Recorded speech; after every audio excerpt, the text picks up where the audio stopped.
നമസ്കാരം. ആദ്യം വിശദീകരണം, പിന്നെ താക്കീത്. എന്നിട്ടും കേട്ടില്ലെങ്കിൽ പുറത്താക്കും.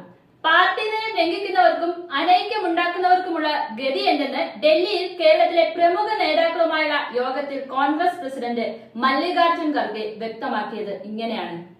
നേതാക്കളുടെ പേര് സഹിതം റിപ്പോർട്ട് നൽകാൻ കേരളത്തിന്റെ ചുമതലയുള്ള ജനറൽ സെക്രട്ടറി ദീപദാസ് മുൻഷിയോട് ആവശ്യപ്പെടുകയും ചെയ്തു. ഹൈക്കമാൻഡിന്റെ കടുത്ത ഭാഷാഐക്യം കൊണ്ടുവന്നോ എന്നുറപ്പില്ലെങ്കിലും കേരളത്തിലെ കോൺഗ്രസിൽ അതിനുശേഷം അപശബ്ദങ്ങൾ നിലച്ചു. ഐക്യ സന്ദേശം താഴേക്ക് പകരാനുള്ള നീക്കം KPCC നേതൃത്വം തുടങ്ങി. അടുത്തയാഴ്ച വീണ്ടും ഭാരവാഹി യോഗം ചേരും. അനാവശ്യ വിവാദങ്ങൾ കൊണ്ട് CPM ആയുധം നൽകാതെ തദ്ദേശ തെരഞ്ഞെടുപ്പ് മാത്രം മുന്നിൽ കണ്ട് ഒരുങ്ങാനുള്ള ആഹ്വാനം യോഗത്തിൽ നൽകും. ഈ മാസം മഹാത്മാഗാന്ധി കുടുംബ സംഗമം പൂർത്തിയാക്കി ഏപ്രിലിൽ പദയാത്രയിലേക്ക് കടക്കുന്നതോടെ തദ്ദേശ തെരഞ്ഞെടുപ്പിനുള്ള പ്രചാരണ തന്ത്രങ്ങൾ AICCയുടെ പ്രത്യേക ടീം ഏറ്റെടുക്കുമെന്നാണ് വിവരം. ഈ തദ്ദേശ തെരഞ്ഞെടുപ്പിൽ മുന്നേറ്റം ഉണ്ടാക്കാതെ നിയമസഭാ തെരഞ്ഞെടുപ്പിൽ ഉദ്ദേശിച്ച മേൽക്കൈ ലഭിക്കില്ലെന്ന തിരിച്ചറിവാണ് ടീം ഈ ഘട്ടത്തിൽ തന്നെ കളത്തിലിറങ്ങാൻ കാരണം.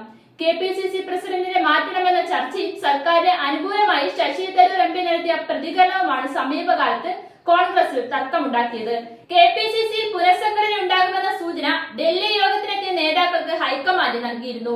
ഉചിതമായ സമയത്തും രീതിയിലും ഇത് നടപ്പാക്കും എന്ന ഹൈക്കമാൻഡിന്റെ ഉറപ്പോടെ പുനഃസംഘടന സംബന്ധിച്ച തർക്കത്തിന് അയവ് വന്നിട്ടുണ്ട്. അനവസരത്തിൽ തിടുക്കപ്പെട്ട് മാറ്റമില്ലെന്ന് വന്നതോടെ സുധാകരനും ആശ്വാസം. പകരക്കാരന് വേണ്ടിയുള്ള നീക്കങ്ങളും തൽക്കാലം അടങ്ങി. വാദത്തിന് അനുകൂലമായി ഉന്നയിച്ച കണക്കുകൾ പലതും തെറ്റാണെന്ന് വന്നതോടെ തരൂരും നിശബ്ദനായി. പാർട്ടിക്ക് വഴങ്ങുന്നുവെന്ന സൂചന നൽകിയതോടെ തരൂരിനെതിരായ ആക്രമണവും കുറഞ്ഞു.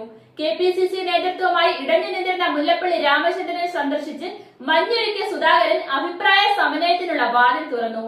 പാർട്ടിയിലെ പ്രധാന കൂടിയാലോചനകൾക്ക് കോർ കമ്മിറ്റി രൂപീകരിക്കാൻ ഹൈക്കമാൻഡ് വൈകാതെ നടപടി തുടങ്ങും. തിരഞ്ഞെടുപ്പുകൾ വരുന്നതിനാൽ 40ഓളം പേരുള്ള രാഷ്ട്രീയ കാര്യസമിതിക്ക് പരിമിതിയുണ്ട്.